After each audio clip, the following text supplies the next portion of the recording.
Bonjour, Fabien Matras. Bonjour. Vous allez présenter une proposition de loi pour consolider le modèle de sécurité civile. Il est question notamment des pompiers volontaires. Vous voulez mieux les valoriser? Comment?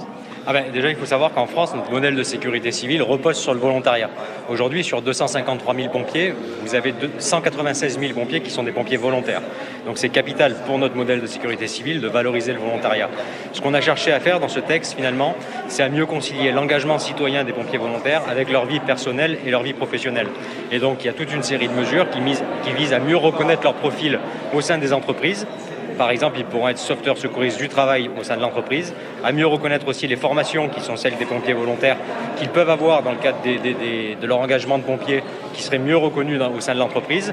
Puis des mesures aussi, par exemple, sur l'accès aux logements sociaux pour essayer de faire en sorte que leur vie de famille soit finalement valorisée aussi par cet engagement citoyen. Alors votre proposition de loi propose aussi un délit d'outrage, comme il existe déjà un outrage à l'agent pour la police, il y aurait un outrage à pompier. C'est devenu nécessaire ça aujourd'hui ? Complètement.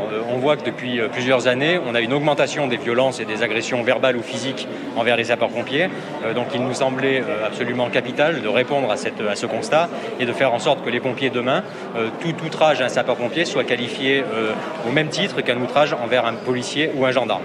Vous avez un autre objectif, je crois, c'est de féminiser la profession. Aujourd'hui, seuls 10% des pompiers sont des femmes. Alors, qu'est-ce que vous proposez pour que ce chiffre demain augmente? Alors, on a deux propositions sur le fait de féminiser la profession de sapeur-pompier.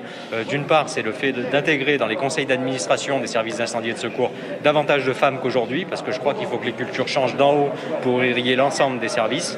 Et puis, on prévoit aussi d'instaurer dans chaque service départemental un référent mixité qui sera là pour justement dresser un constat de la féminisation dans chaque département et proposer des pistes aussi d'amélioration. Merci beaucoup, Monsieur Matras. Je rappelle que votre proposition de loi sera examinée à partir de demain en commission, ensuite dans l'hémicycle 27 et 28 mai.